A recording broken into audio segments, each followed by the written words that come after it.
চিন্ময়ের উপর নির্যাতন করলে হয়, তাহলে সংখ্যাগরিষ্ঠ নির্যাতন বহুকাল ধরে চলছে। নারী নির্যাতন আইনের বিরুদ্ধে অনেক পুরুষরা দেখে আন্দোলনে নেমেছে। কেন?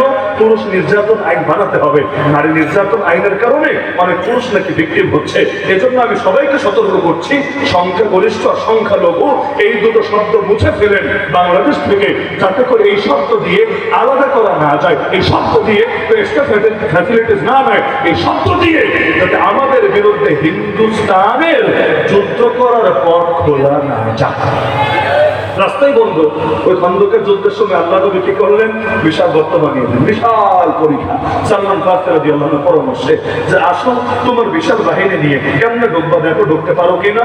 আহজাব বলা হয়, সম্মিলিত বাহিনী নিয়ে এসেছিল ওরা, ওদিনে ঢুকবে বলে ঢুকতেই পারেনি। এত বিশাল বিশাল গর্ত বানিয়েছে, পাড়ি দিবে কিভাবে? আর যদি একাকে রশি দিয়ে কেউ নামে, ওদেরকে দমন করার জন্য তীরন্দাজ বাহিনী রেডি আছে। আমরা রাস্তা বন্ধ করে দেবো ইনশাআল্লাহ। পারবা না এই জাতির স্বাধীনতায় হাত দিতে।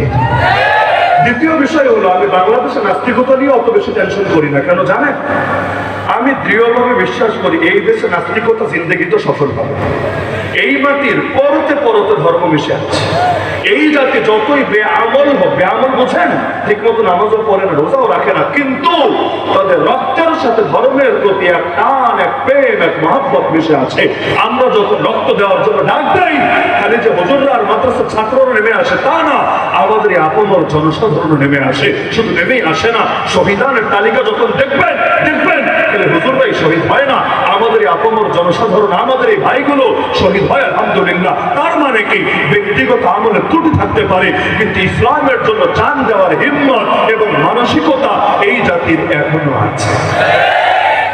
হিম্মত আছে বলেই তো আল্লাহ কবুল করে। আল্লাহ তো সবাইকে কবুল করে না। আমি কয়েকটা দিন ধরে শুধু এটা আর এটাই চিন্তা করছি। আমাদের ভাই একে অ্যাডভোকেট, সরকারি এপিপি, এই শহীদ সাইফুল ইসলাম আলী, আল্লাহর বান্দা কি যে নেক আমল করেছিল আল্লাহ ভালো জানে। কোন আমলের ওসিলায় আল্লাহ তাআলা কবুল করেছে, অথবা কোন বুজুর্গের দোয়া জানে জীবনে পেয়েছে, না বাবার দোয়া না মার দোয়া।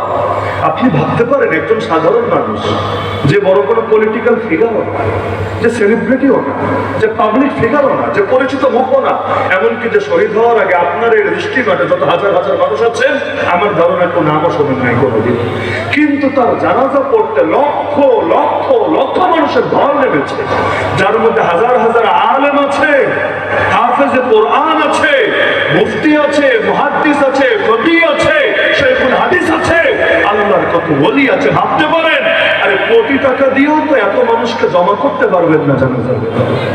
এই কপাল কয়জনের হয়, কয়জনের? এই সবাই মিলে যখন দিল করে দোয়া করেছে আল্লাহর কাছে, আল্লাহুম্মা গফিরলি হাইয়িনা ওয়া মাইয়িতিনা ওয়া শাহিদিনা ওয়া গায়িবিনা ওয়া সাগীরিনা ওয়া কাবীরিনা, এই শেষ পর্যন্ত যে লম্বা দোয়াটা করেছে, আল্লাহকে একজনের দোয়া কবুল করবেন না? কাউকে না কাউকে তো আল্লাহ ভালোবাসেন, কারো না কারো দোয়া তো আল্লাহ কবুল করবেন।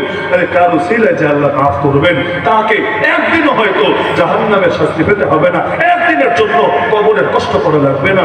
এই কপাল কয়জনের জোটে আমিও তো জানি না আমার পরিণতি কি হবে।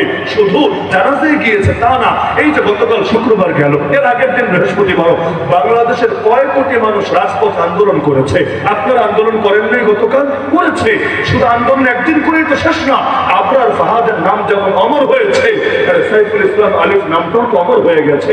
হাজার বয়ান দিয়ে কি হবে? এর চাইতে বড় জাগরণ একজন তার রক্ত দিয়ে ঘটিয়েছে। হাজার বয়ানে এই জাগরণ হতো না, মানুষের সামনে এদের মুখোশ উন্মোচিত হতো না। আল্লাহর বান্দা রক্ত দিয়ে পুরো জাতির ভাগ্যের মোড় ঘুরিয়ে দিয়েছে।